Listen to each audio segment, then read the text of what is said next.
Hello everyone. So guys, Word Palm ADZ, one of the most popular books that you have for vocabulary preparation. अब ये एक ऐसी book है जिसका सब लोगों ने नाम सुना है and I think all of you are planning to do word palm made easy. That is why you clicked on this video. Okay, so before we start, okay, one और two things. First, word palm made easy is one of the most fundamental books. Okay, so if you are thinking कि करना चाहिए कि नहीं करना चाहिए, okay, obviously करना चाहिए. And if you think that you don't have that much time to actually go through the book, one of the things that you can actually do, and that is in fact अगर आप book कर भी रहे हो तो go through all my sessions. Okay, so you can look up my vocabulary sessions in the playlist. Okay, so आपको playlist में मिलने वाले हैं sessions काफ़ी सारे, and in every session I have tried to cover at least 100 words. Okay, so I think there are like 5 sessions on YouTube. Okay, including this one, and you can also go on the free batch and start doing vocab from there. There are 7 sessions of vocab. Okay, so having said that, now let's start with how we actually go about doing vocabulary. Dekho, so when we talk about toppers, okay, one of the things that is very important that we need to understand is that anyone who is cracking CAT or for that matter any MB exam has a strong vocabulary. ठीक है, cat के अंदर contextual vocabulary का importance होता है, बाकी exams के अंदर आपको डायरेक्ट वोकेबलरी भी पूछी जाती है. ठीक है, now vocab is one of the most scoring areas, plus even if you want to understand reading comprehension, for that matter also you need vocabulary. ठीक है, अब यहाँ पे 2-3 चीज़ें हैं जो आपको थोड़ा सा दिमाग में रखना है. One, vocabulary is more about consistency rather than about technique. Okay, so a lot of people think that vocab is all about techniques. देखो, टेक्निक से स्ट्रैटेजी आप 2 दिन यूज करोगे, तीसरे दिन आप छोड़ दोगे. बट अगर आप कंसिस्टेंट हो और अगर आप रेगुलरली वो चीज़ कर रहे हो, ठीक है, तो आप चाहे कैसी भी मेथड या कैसी भी टेक्निक यूज करो. Now there obviously techniques that are slightly better, but even if you're doing vocabulary on a regular consistent basis, okay, it would build up your vocabulary. Okay, the word part that you have, right? Okay, दूसरी चीज, कोई method, कोई habit या कोई consistent एक routine आप अपना बना लो. ठीक है, जैसे कि एक चीज मैंने आपको सजेस्ट की दैट बेयर मिनिमम में आप जितने मेरे सेशंस हैं वो सारे अटेंड कर लो. ठीक है, वेदर इट्स ऑन वाईटी और free batch. Okay, I think that would give you enough idea of what vocab is. Okay, so I've already discussed around 1500 plus words. Okay, if you look at my free sessions, okay, तो वो चीज़ आप कर सकते हो. ठीक है, vocab के अंदर थोड़ा सा एक चीज़ का ध्यान रखना, कंटेक्चुअल वोकैब का बड़ा इंपॉर्टेंस होता है. कंटेक्चुअल वोकैब देखो क्या होता है, जैसे सपोज करो कि you are doing Word Power Made Easy. So Word Power Made Easy में हर वर्ड के साथ ना उसका कंटेक्स्ट होगा. कंटेक्स्ट मतलब उसकी एक स्टोरी होगी जहाँ पे वो वर्ड यूज हुआ है. बहुत से लोग ना अपना सारा टाइम लगाते हैं रूट्स के अंदर. मैं कहता हूँ आपको कि रूट से ज़्यादा इंपॉर्टेंट है कंटेक्स्ट, बिकॉज जब आप जैट में क्वेश्चन देखोगे, जब आप स्नैप में क्वेश्चन देखोगे, इवन जब आप इंग्लिश में वर्ड्स को यूज़ करोगे, तो कंटेक्स्ट के हिसाब से देखना पड़ेगा कि भाई इस वर्ड का इस सिचुएशन में मीनिंग क्या है. ठीक है, और ये सबसे बड़ी दिक्कत है जो आपको कॉम्पिटिटिव एग्जाम्स में फेस करनी पड़ेगी. आप एक वर्ड का एक मीनिंग याद करके नहीं जा सकते. You have to really understand that words can have different meanings. Okay, एक ही वर्ड के मल्टीपल सिनोनिम्स भी हो सकते हैं, और एक सिनोनिम एक सिचुएशन में लगता है लेकिन दूसरा सिनोनिम दूसरी सिचुएशन में लगता है. ठीक है, so for that contextual vocab की understanding is important. You can go on any online dictionary, कभी भी कोई नया वर्ड सीखते हो तो उसका हमेशा देखो कि किस सिचुएशन में वर्ड यूज होता है. वो टाइम वेस्ट नहीं है, वो बहुत इंपॉर्टेंट आपका इन्वेस्टमेंट है. Right, now how do you go about doing this book? Okay, look at all the chapters. Okay, now I've already made one video before, जो मैंने वर्ड पामेडीज में बनाया था. ठीक है, उसको 100% देखना. उसमें मैंने एक चीज़ बताई है कि ना कुछ चैप्टर्स ऐसे हैं जहाँ पे आपको मतलब है ना वोकैब नहीं सिखाई गई, वो आपसे टेस्ट ले रहे हैं. ठीक है, तो वो स्टार्टिंग में कुछ चैप्टर्स आ जाते हैं. ठीक है, तो you can skip those chapters जहाँ पे आपकी टेस्टिंग की जा रही है. ओके, बिकॉज टेस्टिंग वाला पार्ट हो आप बाद में भी कर सकते हो, पहले आपको मेन चैप्टर्स हैं उनको कंप्लीट करना है. राइट, सेकेंड इज कि जो भी वर्ड आप पढ़ रहे हो ना, ठीक है, इवन आज के सेशन में जो मैं 100 वर्ड्स पढ़ाऊंगा आपको, उन वर्ड्स का ना आपको रिकॉर्ड रखना है. ठीक है, रिकॉर्ड इसलिए रखना है बिकॉज देखो, जो भी वर्ड आपने पढ़ा उस वर्ड को जब आप लिख के रखोगे ना तो आपके लिए रिकॉल करना, कनेक्ट करना ईजी होता है. ठीक है, मैं एक वर्ड को सिर्फ रीड करके याद कर लूँ, मुझे याद नहीं रहेगा, लेकिन अगर उस वर्ड को मैंने कहीं पे लिखा है, मैंने अपने हाथों से उसकी लिस्ट बनाई है, even if I am teaching you and you are keeping like you can remember the words. Okay, just by listening to me, still it's much better if you keep a record of those words. ठीक है, so वो record आपको maintain करना है और अपने according हर week या हर 15 days में रिविजिट करना है, ठीक है। तो आज सपोज अगर मैंने 100 वर्ड्स आपको कराए तो ये रिकॉर्ड में आपके रहेंगे और 15 डेज के बाद आप जाके उनको रिविजिट कर सकते हो। रिविजिट करने में मुश्किल से 5 मिनट लगेगा आपको, ठीक है। Whatever RCs you are doing, okay, just try to correlate the meaning of the word that you've learned with the word that you see in the RC, ठीक है। Reading comprehension, odd one out, parajumbles, हर जगह आपको words दिखने वाले हैं, ठीक है। तो जो हम जब रीडिंग करते हैं तो उन वर्ड्स को कंटेक्चुअली सोचना है कि अच्छा ये वर्ड मैंने उस टाइम पे पढ़ा था तो हाँ ये यहाँ पे ऐसे अप्लाई कर रहा है, ठीक है। ये चीज़ जो है अगर आपको कोई लगता है कि कोई नई एस्पेक्ट आपको वर्ड की पता चली, just make an entry in whatever booklet you've kept for vocab, right? Okay, और टॉपर्स का माइंडसेट देखो, ठीक है। टॉपर्स का माइंडसेट क्या होगा कि हमेशा वो एक चीज को ना एक बड़े पर्सपेक्टिव में सोचेंगे। ऐसे नहीं सोचेंगे कि एक वर्ड मैंने पढ़ लिया तो मेरे लिए काफी हो गया, नहीं। वो सोचेंगे इस वर्ड का क्या सिनोनिम हो सकता है, इस वर्ड को क्या मैं इस कंटेक्स्ट में यूज कर सकता हूँ, and that can only come through reading and through solving of passages. Okay, so बहुत जरूरी है कि सिर्फ वर्ड का रट्टा नहीं मारना। जहां पे भी अपने को लगता है कि कोई नया वर्ड मिल रहा है या किसी प्रीवियस वर्ड का कोई नया एस्पेक्ट पता चल रहा है, उसको भी एंटर करना है, उसको भी नोट डाउन करना है। Okay, so that was the basics. Okay, now we will move on to the next part where we discuss 100 words from Word palm Easy. ये वो वर्ड्स नहीं है जो मैं पहले करा चुका हूँ, these are like some of the latest words. Okay, so okay guys, so let's start with the words. So just remember that these words are in continuation to the words that I've already done in some of my previous sessions. So purpose ये है that I'm going to take you very quickly through these words, and I'm trying to make this point that doing words from this book is very easy. Okay, so काफी quickly अपन इन words को देखेंगे and we will try to understand each and every word that we see.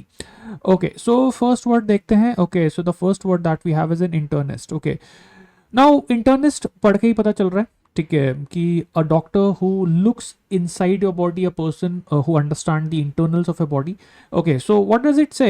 To find out what else you, else का मतलब क्या बीमारी है आपको, this specialist gives you a thorough physical examination using a impressive array of x-rays, blood chemistry, urine analysis and cardiogram. Okay, by the way guys, these words are related to the doctors, right. Okay, सो इसके पहले ना जो words हैं वो मैं करवा चुका हूँ प्रीवियस सेशन में। आप प्लेलिस्ट में जाओगे तो उसमें आपको वर्ड्स मिलेंगे, ठीक है। सो है ना, so internist is something that we can understand. Okay, so then the second word is gynecologist. Okay, now we already know gyne is a root for females. Okay, so a doctor who specializes in female reproductive and sexual organs is a gynecologist. Okay, गायने root से जितने भी words बनते हैं in general वो females को ही target करते हैं, राइट, ठीक है। सो है ना, doctors who treat females and all that. Now this is an interesting word, obstetrician. So a lot of times we confuse the specialist doctors that help you deliver the baby. Okay, now sometimes we call them gynecologist, but a more specific word that we have for a doctor who is helping you deliver a baby is obstetrician. Okay, so just look at the description. This specialist delivers babies and takes care of the mother during, immediately and after the period of her pregnancy. Okay, so if you talk about the specific speciality where the only job of the doctor is to deliver the baby and to take care of the mother post and pre delivery of the baby, okay, the word is obstetrician. Okay, आगे चलते हैं। Okay, skin clear, a dermatologist. Okay, dermatologist, derma is a root for skin. Okay, so let's look at the description. You have heard the classic riddle, what's the best use of pig skin to keep the pig together? Human skin has many purposes, similar purposes. Okay, so यार कुछ काम का लग नहीं रहा, ठीक है। Let's see, ये रहा, है ना। So this is what is helpful. Okay, there is a specialist who treats all such skin diseases. Okay, आप इसने देखो यहाँ पे स्किन डिजीजेस के नाम लिख दिए, eczema, impetigo, psoriasis, cancer. Okay, so ये सारे स्किन डिजीजेस का जो ट्रीटमेंट है वो कौन करता है? Dermatologist. Okay, so basically skin doctor. Ophthalmologist, okay, ophthalmologist, okay guys, किसके डिसऑर्डर्स को हैंडल करेगा? विजन के डिसऑर्डर्स को। ओके, ऑर्थोपेडिस्ट, ओके, ऑर्थो मतलब बोन्स। ओके, ऑर्थोपेडिस्ट किसके साथ डील करेगा? With the skeletal structures. Skeletal structure है, समझ जाओ, स्केलेटन मतलब बोन्स आपकी, है ना, bone fracture, slip disc, club foot. So bone से रिलेटेड कोई भी प्रॉब्लम है, ठीक है, तो orthopedist is the doctor to contact, right. Okay और ये है ना जो आप ब्रेसेस वगैरह लगाते हो, आपके बोन्स के कर्वेचर में कोई प्रॉब्लम आ गई, स्पाइन के अंदर कोई प्रॉब्लम आ गई है ना, ऑर्थोपेडिस्ट। कार्डियोलॉजिस्ट, ओके पता ही चल रहा है cardio is for heart, okay so cardiologist deals with the heart. Okay how is your brain working, okay brain के कंटेक्स्ट में okay you have neurologist, okay someone who specializes in the treatment and disorders of the brain। Psychiatrist, okay psychiatrist, okay emotional disturbances, mental disturbances, ठीक है, drugs, है ना। तो ये सारी की सारी चीज़ें जिसमें आपका जो मेंटल या साइकी इन्वॉल्व है, ठीक है, तो वो को उस चीज़ को ट्रीट करने वाले डॉक्टर्स और साइकेट्रिस्ट। ओके नॉर्मली डिप्रेशन हो गया, ठीक है, कोई इमोशनल ट्रॉमा हो गया, वो ना उस तरह की जो चीज़ें हैं उसको कौन हैंडल करेगा, साइकेट्रिस्ट। ओके नाउ ऑब्वियसली यार these are very easy words, okay so you can actually have a look. Now this is something that you can decide by yourself कि यार अगर वर्ड्स ईजी हैं तो बहुत ज़्यादा time अपने को वेस्ट नहीं करना। आई think all of you can remember these words in any case. Okay अब देखो इसमें कितना सारा ये पेज डेडिकेटेड है। मैं यही चीज़ बोलता हूँ कि ना इस बुक में आपको ना काफ़ी सारे ऐसे वर्ड्स मिलेंगे जिनके ऊपर काफ़ी इन्होंने कंटेंट लिखा हुआ है जिसका कोई यूज़ नहीं है, तो आप जल्दी से स्किप मार सकते हो, कोई दिक्कत नहीं है उसमें ना। That is how you complete this book in 1.5 month. Okay internist का थोड़ा पढ़ लेते हैं, ठीक है। Internist and internal derive from the same root internus, okay that is inside। so internist और internal दोनों का एक ही रूट है, internus, okay that means inside। okay so एक ऐसा फिजिशियन जो आपकी बॉडी की विद इन कॉजेस को पता लगाने की कोशिश करता है, ठीक है। This physician determines the state of your internal organs in order to discover what's happening within your body, your body's within your body to cause the trouble you're complaining of। Do not confuse the internist with the term intern, also called internee, who is a medical graduate serving as apprentice or serving apprenticeship inside a hospital। तो देखो ये तो आपने को पता है कि जो लोग अभी काम सीख रहे होते हैं नॉर्मली ना आपके जो फर्म्स होती हैं या इवन हॉस्पिटल्स वगैरह में जिनको अभी लर्न करना होता है वो we use the term apprentice. Okay so obviously we are not getting confuse but he has told us. तो इंटरनिस्ट का लेना देना इस चीज से होता है कि आपकी बॉडी के अंदर क्या चल रहा है ना, राइट। ऑब्स्ट्रीशियन, ओके अब देखो वहां पे ऑब्स्ट्रीशियन अपने डॉक्टर का नाम पढ़ा था, ठीक है। Now you have the actual term obstetrics. so this is a field that deals with the birth of the baby, the delivery of the children। okay so ये एक ऐसा मेडिकल प्रोफेशन है जिसमें आप बच्चों को डिलीवर करना है ऑल दैट उससे डील करते हो, ठीक है। पीडियाट्रिक्स पे आते हैं। पीडियाट्रिक्स में जो रूट है दैट इज पेडोस। पेडोस का मतलब होता है चाइल्ड, पीडियाट्रिशियन का मतलब बच्चों का doctor. Paediatrics is basically the field that deals with the healing of children। okay so the doctors that specialized in child care they are called as pediatricians, ठीक है। so pediatrics and pediatrician, okay तो I think समझ में आया होगा। अब paid root से देखो और क्या क्या वर्ड बनते हैं। Okay so you have pedestal, you have pedal, you have pedestrian. लेकिन यहाँ पे अब ये एक चीज़ क्लियर करेगा कि एक तो रूट है पेडोस जो बच्चे के लिए है, चाइल्ड के लिए, लेकिन यहाँ पे जो पेडिस्टल, पेडल और पेडिस्ट्रियन का लेना देना है ना वो पता है इस रूट से है जो मिलता जुलता है बट इसका मीनिंग है foot. Okay so the root is pedis. So अब यहाँ समझना पेडिस से बनता है pedestal, pedal and pedestrian. I think ये इन वर्ड्स के मीनिंग आप जानते होंगे, जैसे पेडल का मीनिंग जानते ही होंगे, ठीक है, साइकिल का पेडल होता है। पेडिस्ट्रियन अपने फुट पे चलने वाला इंसान, ठीक है। तो अगर आप पैदल चल रहे हो बेसिकली पैदल चलने वाला इंसान is pedestrian. So you can see that इनका इन वर्ड्स का लेना देना ना, इन तीन वर्ड्स का लेना देना फुट से है। सो पेडिस रूट अलग है पेडोस से, पेडोस, ठीक है। पेडोस से आया था पेडिट्रिशियन। अब पेडोस रूट से एक वर्ड और आएगा पेडागोजी, ठीक है। पेडागोजी इज अ वर्ड जो कि आपको स्कूल्स और कॉलेजेस के एडवर्टीजमेंट्स में बहुत दिखेगा। तो कई बार आपको ना क्लेम दिखेगा कि हमारी टीचिंग पेडागोजी बहुत अच्छी है। तो टीचिंग पेडागोजी मतलब पेडागोजी का मतलब क्या है? पेडागोजी का मतलब होता है basically the method of teaching, ठीक है। अब ये डिराइव कैसे हुआ है? Pedagogy which combines paidos with agogos leading is etymologically the leading of children, बच्चों को राह दिखाना। And to what do you lead them? To learning, to development, to growth, to maturity. From the moment of birth, infants are led by adults. They are taught first by parents and then by teachers to be self-sufficient. Hence, pedagogy, which by derivation means the leading of children, refers actually to the principles and methods of teaching. Okay, so देखो इतनी बड़ी इसने कहानी लिख दी कि पेडोस plus एगोगोस का इटाइमोलॉजिकली क्या meaning होगा, लेकिन मुद्दे की बात यह है कि पेडागोजी जो भी वर्ड है, ठीक है, जो पेडागोजी का यूज है, ठीक है, like for example a college says that our teaching pedagogy is holistic, our teaching pedagogy is better than any other institution। इसका मतलब यार बच्चों को ना पढ़ाने का तरीका, ठीक है, कि आप कैसे पढ़ाते हो। अब हर स्कूल का अलग अलग तरीका होता है, हर कॉलेज का अलग अलग तरीका होता है ना, ठीक है। So pedagogy is related to that. अब वहाँ से पेडागोजी से एडजेक्टिव फॉर्म बन गया pedagogical. Now pedagogy is obviously noun, ठीक है, pedagogical is adjective, okay, like for example pedagogical approach, okay, the pedagogical approach of so and so college or so and so school। so pedagogical का मतलब आप समझ जाओ, ठीक है, ये उसी का एडजेक्टिव फॉर्म है। फिर एक वर्ड आया पेडागॉग और एक वर्ड आया डेमागॉग, ठीक है। अब पेडागॉग का अगर मैं एक सिर्फ एक है ना इंडिकेशन, मतलब जो जिस तरह का वर्ड दिख रहा है उसके हिसाब से मैं अंदाज लगाऊं, तो पेडागॉग का मीनिंग आ रहा है टीचर, ठीक है, क्योंकि पेडागोजी इज टीचिंग की मेथोडोलॉजी, राइट। ओके, सो पेडागॉग वैसे देखते हैं इसमें क्या लिखा है, pedagogue is worst in pedagogy. Okay, so obviously teacher को टीचिंग की तरीका आता होगा, टीचिंग का तरीका is pedagogy, but pedagogue has a unhappy history from its original neutral meaning of the word teacher that has deteriorated to the point where it refers today to a narrow-minded, straight-laced, old-fashioned dogmatic teacher।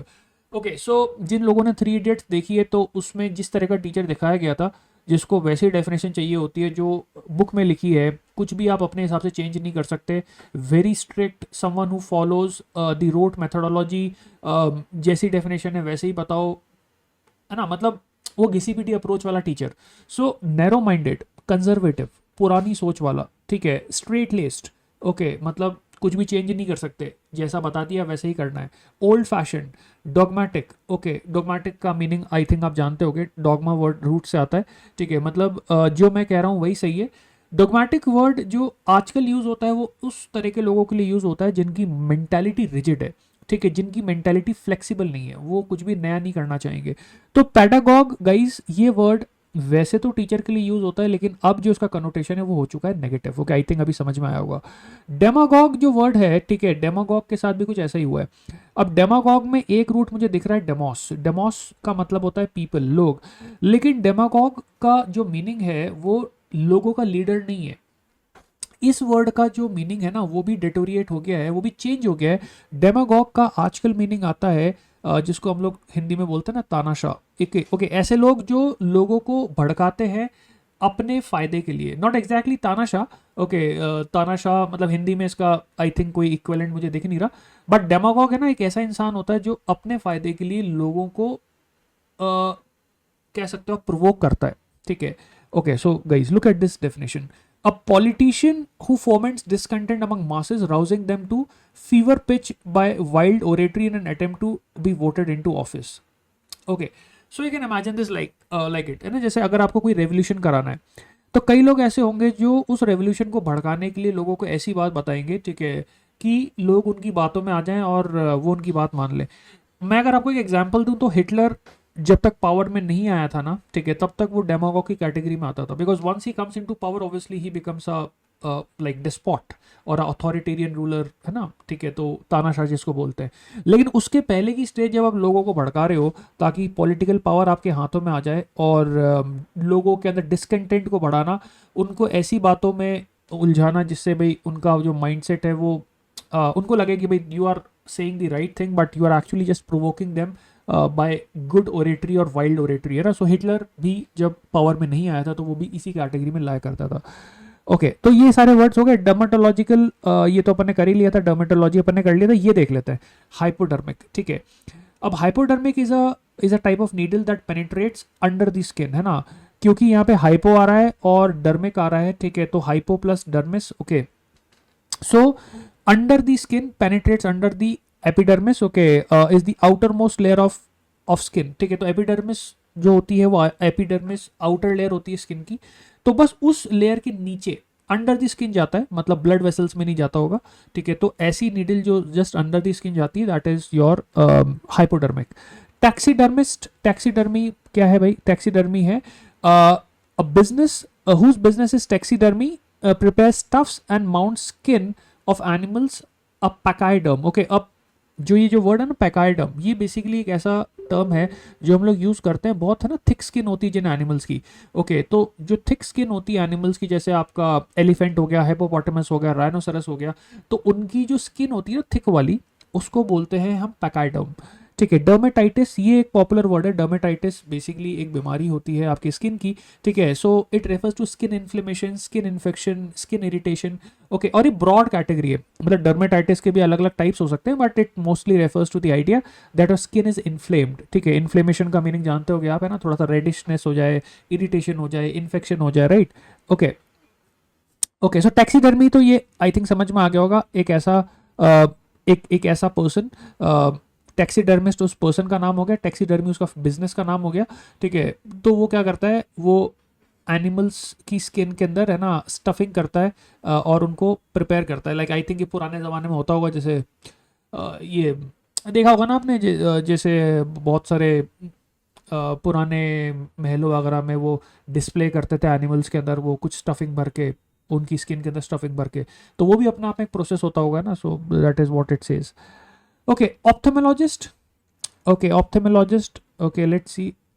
Ophthalmologist तो हमें खैर पता ही है, जब हम ophthalmologist की बात करते हैं तो आई का जो the person who deals with the with eyes. Okay, so let's see the specialist, the specialty is ophthalmology, the adjective is ophthalmological. ठीक है, an earlier title for this physician can still used in is oculist, Latin oculus.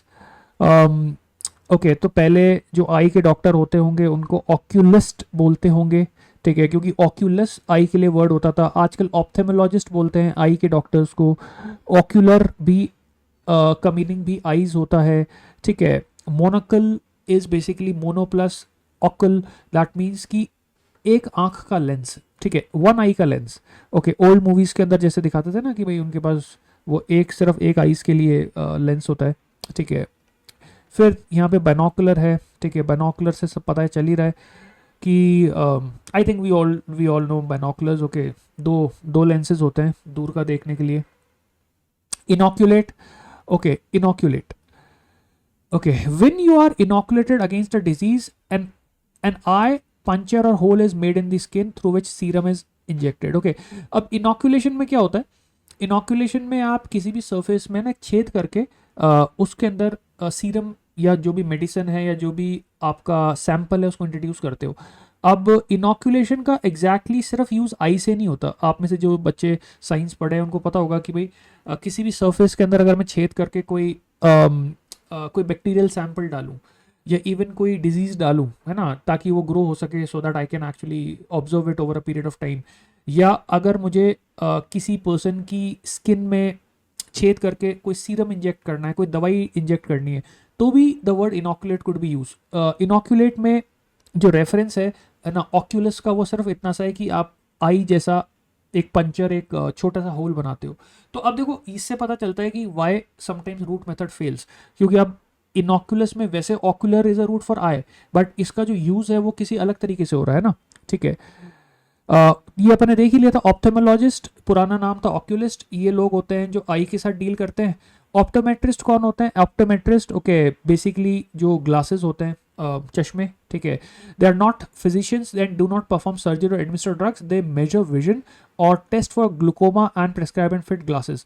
So optometrist और ophthalmologist में difference ये है कि optometrist सिर्फ आपके चश्मे और आपकी नज़रों का जो मतलब है ना कितनी अफेक्टिव है आपकी आंखें, उसके साथ डील करते हैं ना, मतलब आपको सही से दिखता है कि नहीं दिखता, और उसके अकॉर्डिंग फिर चश्मा वगैरह बनाना। ठीक है, सो ऑप्टिशियंस फिल ऑप्टोमेट्रिस्ट और ophthalmologist prescription grinding lenses according to specification. Okay, so I think ये अब और समझ में आ रहा है।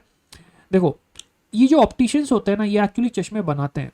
ऑप्टोमेट्रिस्ट आपकी आंखों की जो रेंज है उसको मेजर करते हैं। दैट मीन्स कि ऐसा तो नहीं कि आपको शॉर्ट साइटेड या लॉन्ग साइटेडनेस है। ठीक है, और ऑप्थेमोलॉजिस्ट भी जो हैं वो भी आंखों के डॉक्टर हैं। ठीक है, so obviously they can also prescribe that what sort of lenses you need to use or what sort of glasses you need to use. Okay, so optometrist and ophthalmologist would write prescription, and these people, opticians, would actually make the lenses according to the prescription. Okay, okay, so optometrist combines Greek root opsis optikos sight और vision with metron that is to measure. Okay, so एक ऐसा person जो आपकी vision को major करता है that is optometrist, है ना. विजन को मेजर करना मतलब आपको ऐसा तो नहीं कम दिखता है, दूर का नहीं दिखता, पास का नहीं दिखता, है ना. ठीक है. और ये लोग फिर प्रिस्क्रिप्शन लिख देंगे, ऑप्टोमेट्रिस्ट जो है प्रिस्क्रिप्शन लिख देंगे कि भाई ऐसा ऐसा चश्मा पहनो. और जो ऑप्टिशियंस है ना, ऑप्टिशियंस, ओके, ऑप्टिशियंस फिर उस प्रिस्क्रिप्शन के हिसाब से, उस नंबर के हिसाब से आपको चश्मा बना के देंगे. ठीक है. ओके.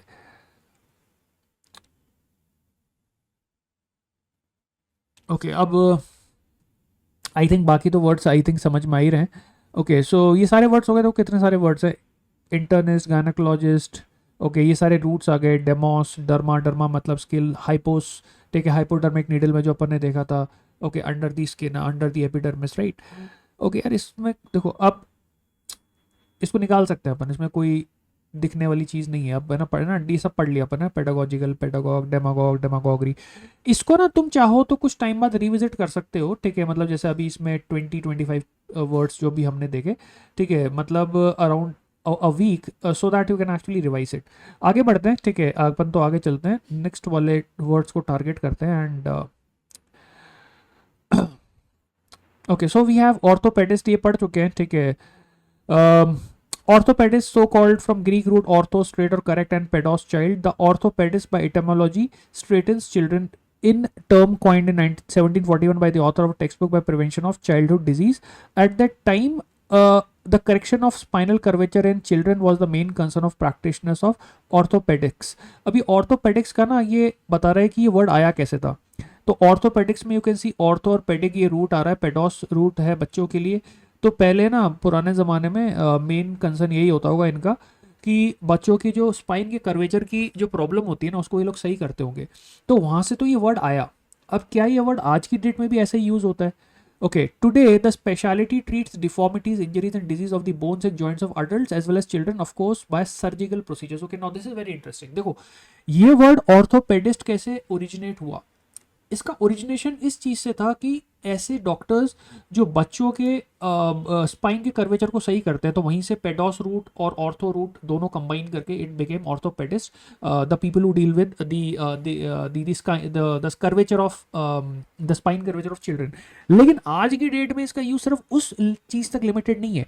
आज की डेट में अडल्ट्स को भी ट्रीट करते हैं और चिल्ड्रन को भी ट्रीट करते हैं. ठीक है, सो that is something that tells us कि कैसे वर्ड्स इवॉल्व होते हैं. ऑर्थोपेडिस्ट का आज की डेट में मीनिंग है ये बोन्स और जॉइंट्स की डिजीजेस को ट्रीट करेंगे, लेकिन सिर्फ बच्चों की नहीं, अडल्ट्स की भी. Okay, then the adjective becomes orthopedic. Obviously orthopedist adjective form क्या हो जाएगा? ऑर्थोपेडिक, है ना. ठीक है, लाइक ऑर्थोपेडिक प्रोसीजर. तो ऑर्थोपेडिक प्रोसीजर का मतलब related to deformities of bones and joints. फिर ऑर्थोडोंटी आ गया. अब ऑर्थोडोंटिया में थोड़ा बहुत तो अपन अंदाज लगा पा रहे हैं. ठीक है ना. डोंट, ये जो है ये आपका टीथ से रिलेटेड होगा. ऑर्थो का मतलब होता है to make something right. Okay ना, because ortho is for right.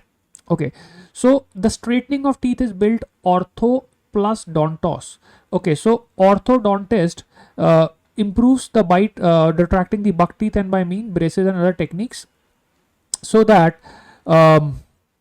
that every molar incisor is exactly where it belongs in mouth. Okay, so orthodontia is the field that is related to straightening of the teeth. ठीक है, कि teeth की जो positioning है ना, ठीक है, उसको ये सही करते हैं.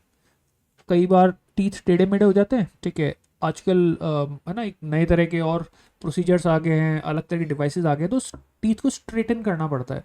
ओके, सो ऑर्थोडोंटिस्ट यही करेगा कि वो टीथ की पोजीशनिंग को स्ट्रेटन अप करेगा. ओके, एडजेक्टिव ऑर्थोडोंटिक बन गया. ठीक है, चलो इजी है ये भी. हार्ट पे आ जाओ. कार्डियोलॉजिस्ट पता चल ही रहा है, cardia, heart, logos, science. Okay, logos जानते ही हो, है ना. बायोलॉजी के अंदर भी बायोस प्लस लोगोस आता है, जूलॉजी में भी जू प्लस लोगोस आता है.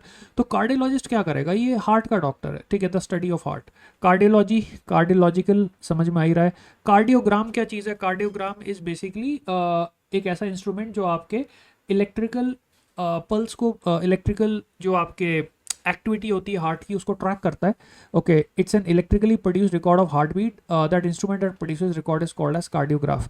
ठीक है, सो कार्डियोग्राम आपके हार्ट बीट को आपके हार्ट की इलेक्ट्रिकल एक्टिविटी को मेजर करता है, और इस तरह का जो रिकॉर्ड आप बनाते हो that is called as cardiograph. ठीक है, मतलब ऑब्वियसली जो प्रिंट आउट आप लेते हो या जो उसका पूरा ना जो चार्ट बनता होगा, ठीक है, विच measures that activity of heart. Okay, neurology पे आ जाते हैं। न्यूरोलॉजी, न्यूरोलजिया, ठीक है। न्यूरोलॉजिस्ट कौन होता है? जो नर्व्स के साथ, न्यूरॉन्स के साथ डील करता है। न्यूरोलॉजिकल उसका एडजेक्टिव फॉर्म हो गया। न्यूरोलजिया, ये एक नया वर्ड है। Neuralgia is an acute pain among the nerves and the branches. The word comes from neuron plus algos that is pain. ठीक है, so neuralgia is basically nerve pain. ठीक है, न्यूरे न्यूरिटाइटिस, ठीक है, this is a word that is related to inflammation of the nerves. Okay, and neurosis is again an abnormal diseased condition of the nerves. अब इसमें देखो मैं क्या सजेस्ट करूंगा, ये जो तीनों है ना, चाहे वो न्यूरोलजिया हो, चाहे न्यूराइटिस हो, चाहे न्यूरोसिस हो, ये तीनों बीमारियां हैं न्यूरॉन्स से रिलेटेड। किसी में इन्फ्लेमेशन आ रहा है, किसी में पेन आ रहा है, लेकिन मेरे हिसाब से अगर इतना भी आपको पता है that these are disease related to nerves, okay, that means that much is enough. ठीक है, आगे बढ़ते हैं। न्यूरोटिक जो है ना, ये साइकोलॉजिकल डिसऑर्डर होता है, ठीक है, जिसको एक ऐसा बंदा जिसको न्यूरोसिस हो जाए। अब न्यूरोसिस क्या है? Neurosis is again a person who is suffering from a certain type of psychological disorder. अब ये मतलब है ना, एक अपने आप में एक मेंटल कंडीशन को टारगेट कर रहा है। ठीक है, so it's not pain, it's not inflammation, it's basically a mental condition. Okay, so most possibly एक ऐसी सिचुएशन जिसमें आपको साइकेट्रिस्ट को इन्वॉल्व करना पड़ेगा सो दैट वो आपके न्यूरोटिक कंडीशन को कंट्रोल कर पाए, है ना, क्योंकि मेंटल डिजीज है। ठीक है, आगे बढ़ते हैं। द माइंड, ओके, सो ये आ गया यहाँ पे। A neurosis is a form of mental unbalance. ठीक है, तो आपका दिमाग का संतुलन खराब हो जाता है। A full blown mental disorder is called साइकोसिस। ओके, सो ये वाला वर्ड भी अपन ने सुना होगा। अब देखो एक चीज पता चल गई ना, न्यूरोसिस सिर्फ मेंटल अनबैलेंस है, और उसी का जो एक्सट्रीम फॉर्म है वो है साइकोसिस। और साइकोसिस के अंदर ऑब्वियसली इंटेंसिटी ज्यादा है, इसमें आ रहा है रूट साइकी। ठीक है, मतलब आपका माइंड। तो साइकोटिक इंसान जो है वो असली दुनिया से उसका कोई लेना देना नहीं रह जाता, वो अपनी चीज़ें इमेजिन करने लग जाता है है ना, मतलब रियलिटी को परसीव नहीं कर पाता। ठीक है, वो ऐसी ऐसी चीज़ें सोचने लग जाता है जो कभी हो ही नहीं रही। ठीक है, तो neurotic and psychiatric and psychotic है ना, तो न्यूरोटिक कम इंटेंसिटी, साइकोटिक ज़्यादा इंटेंसिटी। ओके, आगे चलते हैं। People have their own sense. Okay, so जैसे न्यूरोटिक में भी यही होता है कि लोग अपनी खुद की दुनिया में रहते हैं, कुछ भी डर इमेजिन कर लेंगे, किसी भी चीज़ से डरने लग जाएंगे, है ना, घबरा जाएंगे, किसी भी इंसान पे शक कर लेंगे। तो साइकोटिक और न्यूरोटिक दोनों के अंदर ये चीज़ होती है, लेकिन psychotic is like full blown. Okay, psychiatry, psychiatry में क्या होता है? Psychiatry is basically a field where you actually prescribe medicine to such neurotic people, और for that matter mental disorders को डील करने वाले जो लोग हैं जो प्रिस्क्राइब कर सकते हैं medication, they are called as psychiatrist and the field is called as psychiatry. ठीक है, pediatrics as we all know is a field that deals with children. ठीक है, बच्चों के डॉक्टर। जीरियाट्रिक्स एल्डरली के डॉक्टर्स होते हैं ना, तो जीरियाट्रिक्स में जो स्पेशलिस्ट है वो किसके स्पेशलिस्ट हैं? ठीक है, वो आपके हैं एल्डरली, बुढ़े लोग। ठीक है, अब इस फील्ड को क्या अपन कहते हैं? We call the field geriatrics. और डॉक्टर्स जो ओल्ड एज के लोगों के साथ डील करते हैं उनको कहते हैं geriatrician. Okay, so the adjective is geriatric. The doctors who deal with old people का disease is geriatrician, and the field itself is called as geriatrics. Okay, so we have all these words, pedos, okay, so ये सारे हमने देख लिए, सब हो गए अपने, ये सब हो गए। ठीक है, okay, so we are done with this as well. Cardiogram, psychosis, psychiatry. Okay, अब मतलब यार आपको दिख ही रहा होगा ना कि like how easy it is to actually cover these chapters. Okay, you can go pretty quickly. In fact in words के अंदर तो आप सिर्फ अगर ये सेशन भी देख लिया आपने, उसके बाद एक सेकंड रिवीजन की भी ज़रूरत मुझे नहीं लगती। Okay, they are so doable and so easy. Okay, so ये भी हो गया। ठीक है,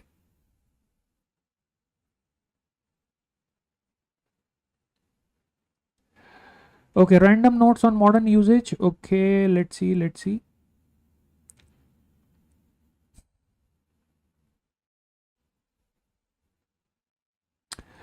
ओके, अब कुछ रैंडम वर्ड्स को इन्होंने देखो क्वेश्चनिंग फॉर्म के अंदर दिया है। ओके, अब इसमें देखो एक जैसे वर्ड है, जैसे ना इसको आप थोड़ा सा रिसर्च कर सकते हो, जैसे द वर्ड एलुमनाई। ना alumni is a plural term. Okay, the singular term is either alumnus और एलुमना। तो ध्यान रखना कि जैसे ना एलुमनाई वर्ड को हम यूज़ करते हैं, तो जिन बच्चों को ये चीज़ पता है, तो उनको ये चीज़ याद रखनी कि एलुमनाई जो वर्ड है वो प्लूरल केस में यूज़ होता है। मतलब अगर you talk about people who passed out from a certain college और अ सर्टेन इंस्टीट्यूशन और a certain school, but it should be plural. Okay ना, like tomorrow we have an alumni meet, मतलब एक से ज़्यादा लोगों की बात हो रही है। अगर आपके पास सिर्फ वन पर्सन है तो आप उस पर्सन को एलुमनाई नहीं बोलोगे। तो बहुत बार ना न्यूज़पेपर्स में जो ऐड वगैरह आते हैं उसमें कई बार एरर्स आपने देखे होंगे, देखते हैं जैसे an alumni of I M, ठीक है, अब मैंने ये बोला तो ये गलत है, क्योंकि अगर मेल है और सिंगल पर्सन की बात हो रही है, ठीक है, तो आपको यूज़ करना पड़ेगा वर्ड एलुमनस। और अगर फीमेल है और सिंगल पर्सन की बात हो रही है तो आपको यूज़ करना पड़ेगा एलुमना, क्योंकि alumni can only be use for plural sense.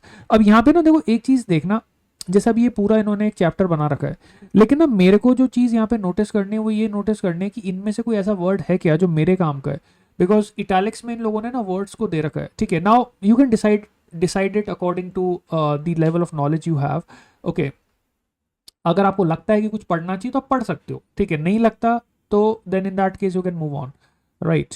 Okay, so spoonful and spoonful. Okay, now obviously if you want to read some of these things, you can actually read. Okay, जैसे यहाँ पे like ना they have actually described. Okay, now they've mentioned that alumni is basically plural. अच्छा, अब यहाँ पे एक चीज़ और भी आती है। लेट अस से, जैसे मैंने आपसे बोला कि एक ही इंस्टीट्यूशन के मल्टीपल लोग पास आउट की बात हो रही है, तो अब मैं फीमेल्स के प्लूरल सेंस में एक ही कॉलेज के पास आउट लोगों के लिए क्या टर्म यूज करूंगा? The word is gonna be alumnae, ठीक है, एलुमनी। अब ये जो वर्ड है इसकी स्पेलिंग नोटिस करना, ये फीमेल्स के लिए यूज हो रहा है, ओके, और अगर मेल्स के लिए मुझे यूज करना है that is alumni. Now the thing is this, अगर फीमेल मल्टीपल नहीं है, ठीक है, क्योंकि मल्टीपल के लिए तो ये वर्ड हो गया एलुमनी, अगर फीमेल्स के लिए मुझे सिंगुलर पर्सन के लिए यूज करना है then the word is alumna, जो मैंने इनिशियली बताया था। सिमिलरली अगर मुझे मेल्स के लिए एक सिंगल पर्सन के लिए यूज करना है the word is alumnus, okay. And plural में you can see these two terms, okay, so this is females का plural and this is males का plural, ठीक है, for people who passed out from a certain institution or college, right? Okay, then we have different practitioners का discussion, okay, इसको हम लोग next session में लेंगे, okay, whatever next session we plan for word palm ADZ, but I think I've been able to make my point and you can understand that you can do this book pretty quickly, and at the very least you can obviously go through these sessions. Okay, so before we wind up guys, just a small message for all of you.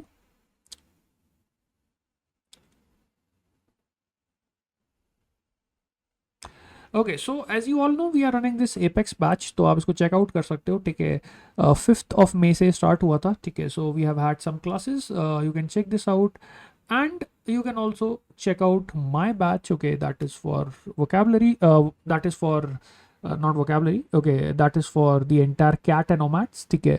सो इसमें आपका पूरा cat और ओमैट का syllabus cover होगा, ठीक है, सारी classes हैं और आपको सेक्शनल टेस्ट मिलेंगे। सो मोर और लेस अगर आपका फोकस वर्बल है और आप स्पेसिफिकली वर्बल को टारगेट करना चाह रहे हो for whatever reason, and obviously we have separate courses also available, okay, so you can purchase separate courses as well, okay, so if your focus is verbal then you should buy this batch, okay, इसमें आपको sectional test मिल जाते हैं, इसमें आपको topic test मिल जाते हैं, obviously इसमें आपको live classes मिलती हैं सारी, okay, so ये भी आप consider कर सकते हैं, okay, so that's it, I'm going to see you in the next session where we will be discussing some more words। आज के लिए इतना ही, bye bye।